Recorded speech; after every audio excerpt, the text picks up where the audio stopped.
Have you ever felt that some family members drain your energy? After age 60, even a hot cup of coffee goes cold when certain people show up.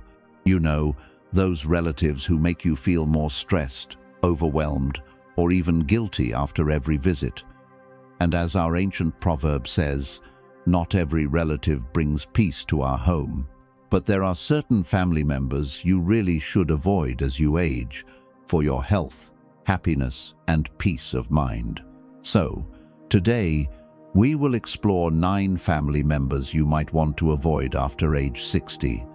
And trust me, number 7 will completely shock you. Stay with us until the end of the video to know which family members might be silently draining your strength. Number 1. The family drama queen. All of us have a family member who is the drama queen. You know, the person who turns a simple Sunday dinner into a multi-episode soap opera, like Sarah Peterson, the neighbor from the corner apartment in Chicago, who could turn a coffee invitation into a story worthy of Broadway theater.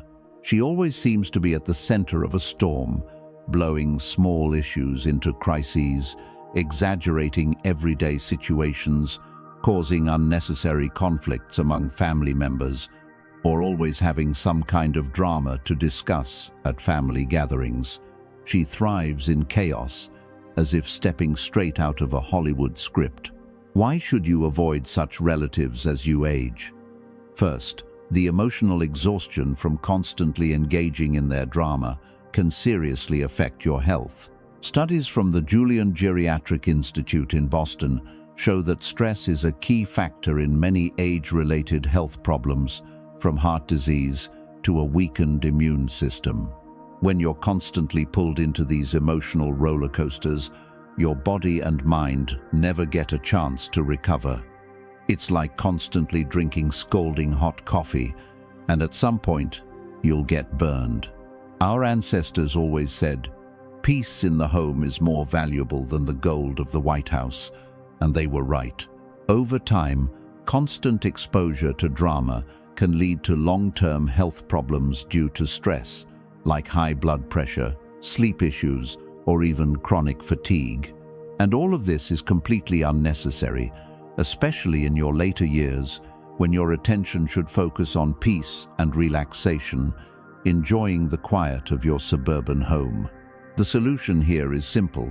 As a wise old lady from rural New England would say, not every drama deserves your attention. First, recognize the situation.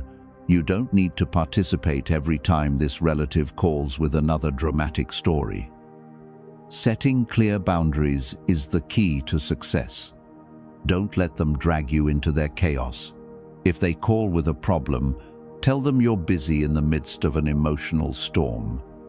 In some cases, you may need to limit contact with them. There's nothing wrong with keeping a distance from relationships that deplete your peace of mind. Your health and peace always come first. Number 2, the financial leech. This is the family member who's always asking for money, like during the tough times of the economic recession. You know the type, the one who always has a sad story about how times have changed. Life was easier before, and they just need a small loan to start their new business, like opening a small shop in suburban New York. They seem to have an endless list of emergencies or needs, from overdue bills to guaranteed investments in some questionable scheme on the streets of Manhattan. As they say in the Midwest, some relatives are like a Chicago winter cold, always trying to take something from you. They always come to you when they're short on cash, especially after learning about your pension or savings. The worst part is they often try to make you feel guilty to get you to lend money, using lines like, "We're family, aren't we?" Or, "Remember how we shared a sandwich as kids?" making you feel heartless if you refuse. As our ancestors in rural Pennsylvania always warned, constant lending can cause significant financial stress on your savings, especially when you're no longer working and living on a fixed government pension. It's easy to feel taken advantage of when you keep giving and see they never change their financial habits, still spending money on expensive whiskies at downtown bars. Over time, this can lead to feelings of resentment and frustration, not just with them, but with the entire family dynamic. As we say in New England, money lent first brings friends, then enemies. Even worse, if you keep giving in, this can permanently damage the relationship, making you feel used and emotionally drained. The solution is simple, like a Minnesota winter. Learn to say no firmly but politely. If you really feel you must help, offer non-financial support. You might say something like, "Sorry, but as the old Appalachian proverb says, even bread shouldn't be lent twice." Or, "I can't help financially, but I can teach you how my grandmother in rural Canada taught me to save." At the same time, set healthy boundaries. Remember that you worked hard your whole life, whether at a factory or office in the Rust Belt. As our ancestors said, your savings are like firewood in winter. Use it wisely, because the cold can last longer than you think. You deserve to spend your money on things that bring peace and security to your old age, like peaceful fishing trips on Lake Michigan, not feeding the bad financial habits of a relative. Number 3. The know-it-all relative. This is the family member who reminds us of old-time Washington, D.C. politicians, always with strong opinions on every issue. Like my aunt, Olivia Daniels, who never lets anyone finish a sentence at family dinners in her suburban Boston home. This is the person who insists they know all the answers, whether it's about your lifestyle choices or how you should arrange your little backyard vegetable garden. They believe they know more than anyone, even your doctor at the local Toronto clinic. As our ancient proverb from New England says, every town has an expert on everything. If you try to offer a different perspective or express your thoughts based on your years of life experience, they quickly dismiss you. As someone retired from a government agency in Ottawa, I know they have an incredible ability to turn any conversation into a monologue about how everything should be done their way, as if they personally wrote every life manual from New York to Vancouver. Why should you avoid this type of relative as you age? First, the emotional exhaustion from constantly being around someone who imposes their opinions can seriously affect your health. Studies show that stress is a key factor in many age-related health problems, from heart disease to a weakened immune system. When you're constantly pulled into these situations, your body and mind never get a chance to recover. It's like constantly drinking scalding hot coffee, and at some point, you'll get burned. When it comes to your happiness and making decisions that suit you, you don't need to follow the direction of those who think they're always right. Stand firm in your own truth, like an old oak in the Appalachians. It's perfectly fine to listen to their opinions. After all, as our rural Virginia ancestors said, even a broken clock is right twice a day. But you don't need to accept them. If they start ignoring your thoughts or trying to control your decisions, politely remind them that you value their advice, but you have your own opinions formed from years of experience. Set clear boundaries, like the ancient walls of a York fortress, and let them know that while you value their advice, ultimately, this is your life, and you'll make the choices that suit you best. As we say in the Midwest, everyone knows where their own shoes rub. Don't let their need to always be right shake your confidence or peace of mind. You've lived long enough to know what's best for your life. Number 4, the guilt tripper. This is the family member who has mastered the art of emotional manipulation better than a director at the Metropolitan Theater in New York. Like our cousin Mary Thompson, who has turned guilt into a finer art than a painting in the National Gallery in Washington, D.C., this is the relative who tries to manipulate you by making you feel guilty, using the deep tradition of family respect as a weapon. They're masters at using phrases that stab your heart like a Chicago winter wind. "After all I've done for you in tough times," or "I'm so disappointed to see how you treat family now," or even, "Remember when we shared that last sandwich in the winter of 1990, and now you can't help me?" As our New England ancestors said, the sweetest words sometimes hide the bitterest intentions. Why should you avoid this type of relative after 60? Emotional manipulation can be more devastating to your mental health than a Minnesota winter. The constant guilt or pressure to say yes to things you don't want to do can become a heavier burden than carrying a sack of potatoes through Times Square. Doctors from the Toronto Geriatric Institute warn that this ongoing stress can worsen high blood pressure and even affect your immune system. Over time, this can make you feel emotionally drained instead of enjoying the peace of your golden years, as you deserve after years of hard work. You'll be stuck in an endless loop, trying to prove you're worthy. The solution is, as a wise old sage from the Adirondack forest would say, not every no needs an explanation. When this relative tries to make you feel guilty about something, respond with the calm of a wise elder from rural Ontario. Explain respectfully that while you understand their feelings, you can't always help in the way they want. The key is to remember that you don't owe anyone an explanation for setting healthy boundaries. As the Great Plains proverb says, even the most generous person doesn't need to say yes to everything. This means communicating with respect while protecting your peace of mind. Don't let them pull you into their chaos like a puppet in a theater. Stay true to what's right for you. And remember, there's nothing wrong with putting your health first. Number 5. The toxic caregiver. This is like an unexpected spring blizzard in Chicago. This person acts as if they care about your best interests, like our dear Jane Wilson, who insists on taking care of everything in your life.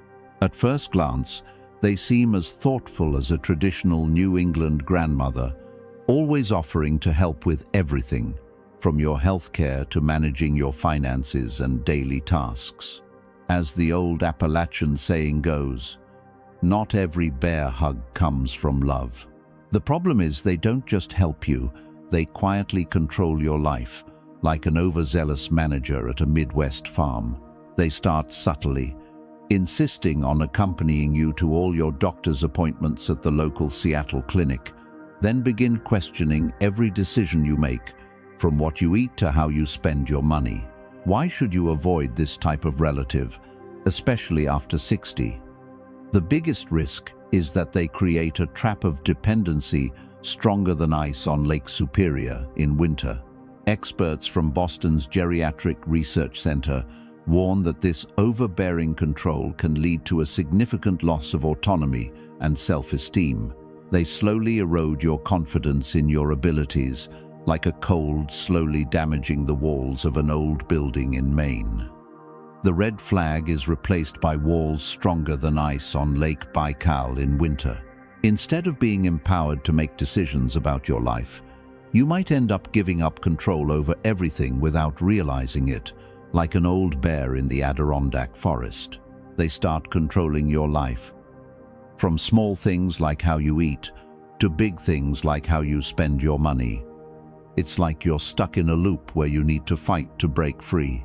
You may need to take back control of your life, like a labor hero in the Soviet Union.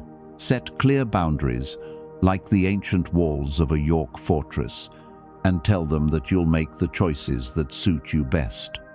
As we say in the Midwest, you don't need to follow someone else's directions. You have the right to control your life and make decisions that suit you. And if you feel the need to keep your distance from them, do so. There's nothing wrong with keeping a distance from relationships that drain your peace of mind. This doesn't mean you have to completely cut off the relationship with them. It just means protecting your peace and safeguarding your soul. Over time, you'll feel emotionally exhausted, And that doesn't mean you have to sever ties entirely. It just means you must protect your peace and your soul. Number 6. The picture. Perfect relative. This is the family member who lives as if they're in a Netflix reality show, like our niece, Catherine Parker, who turns her life into a constant performance. They post photos of perfect Florida vacations, flawless downtown Chicago apartments, and kids who only get top grades at school. Everything is always perfect, like a freshly crafted piece of art. They might share pictures of lavish dinners worthy of a king, tell stories about perfect achievements, or talk about their seemingly ideal lives. As they say on the streets of New York, some people live for the eyes of others. While it seems like they live the life of a tycoon, their constant flaunting of perfection can make other family members, especially seniors, feel inadequate by comparison. Why should you avoid this type of relative as you age?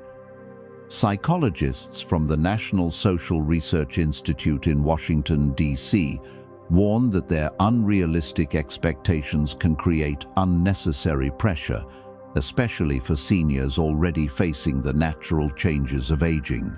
The more they emphasize their modern version of success, the easier it is to start comparing yourself and feeling out of place, like an old clock among modern smart devices. The truth is, nobody's life is as perfect as a painting in an art museum. But when you're constantly exposed to this, it can make you feel not good enough, question your choices, and doubt the value of your own path. As the old Great Plains proverb says, not everything that sparkles in the snow is a diamond. The solution is simple, like a glass of lemonade on a hot summer day. Stop comparing yourself to these illusions of perfection. Focus on your own goals, on what truly brings joy to your heart, like a good book or a peaceful evening in your suburban home. As the New England proverb says, happiness isn't found in the neighbor's gold, but in the peace within your own heart. Number 7. The intrusive relative. And here's the topic that will shock you. The relative like our cousin Victor Marshall, who shows up unannounced at any time, as if it's perfectly normal. This type of relative doesn't understand or chooses to ignore the concept of personal space and privacy. They show up at your doorstep like a Chicago winter cold, without warning and demanding immediate attention. "I was just passing by," is their favorite line, even if they live on the other side of the city. As the Midwest proverb says, some guests are like uninvited snow that stays longer than needed. They walk into your home, rummage through your fridge, criticize your apartment's arrangement, and even invite other relatives to join, while you're still trying to figure out how they got through the front door. Why is this type of relative especially harmful after 60? Doctors from Chicago's Geriatric Medical Center warn that constant invasions of personal space can cause dangerous levels of stress and anxiety. Our routines and personal space become more important as we age, like a good winter coat protecting us from life's harsh weather. These constant intrusions can disrupt your sleep, diet, and even the restful moments you need. It's like having a restless bear in your small home. No matter how much space you have, it's never enough.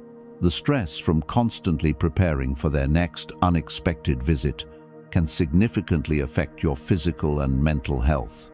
The solution requires the mental strength of a true Great Plains hero. Set clear boundaries, like the ancient walls of a York fortress. As my wise grandmother in rural Ontario said, even the Mississippi River has its banks. Start by setting specific hours for visits, just as we have hours for everything in life, taking medicine, eating, resting. Don't be afraid to be straightforward but polite. Dear relative, I love your visits, but I need you to call ahead. As the old New England proverb says, even the best coffee needs time to brew. If they keep insisting, be firm like ice on Lake Michigan, explaining that your health and routines are priorities that must be respected. Remember, your home is your sacred space, not a train station at rush hour.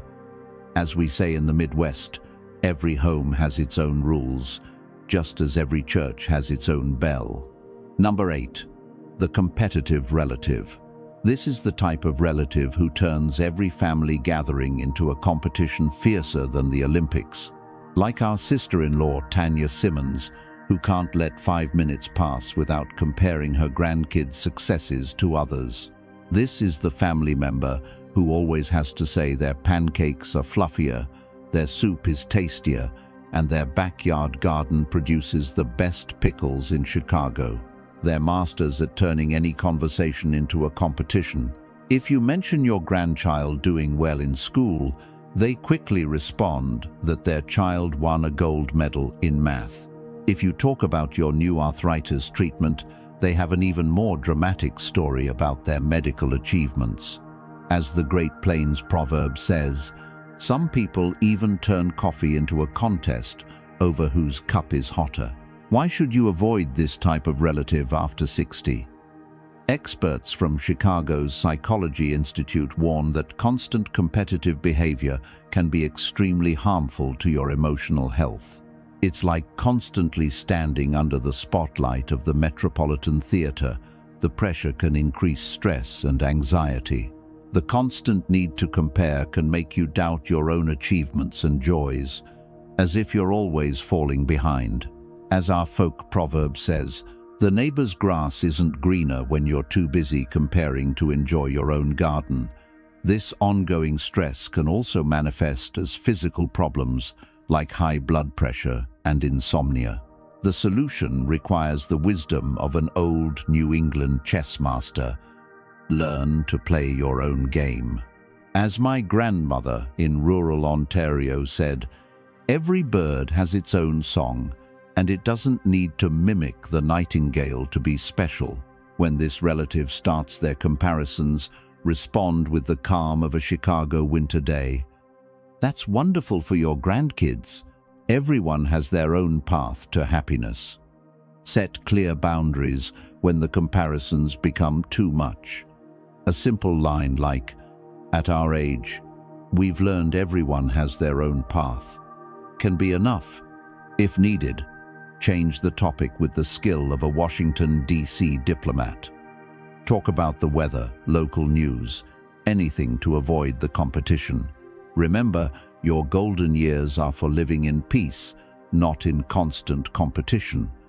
As the proverb says, the real victory isn't surpassing others, but living in harmony with yourself. Number 9. The tech-phobic relative. This is the relative who still lives as if we're in the pre-digital era, refusing to accept any technological advancements in their lives. Like our Uncle Paul Andrews, who insists that computers and smartphones are modern traps and tries to convince every older family member to give up modern technology. They don't just reject technology for themselves, they criticize and try to control how other seniors in the family use it.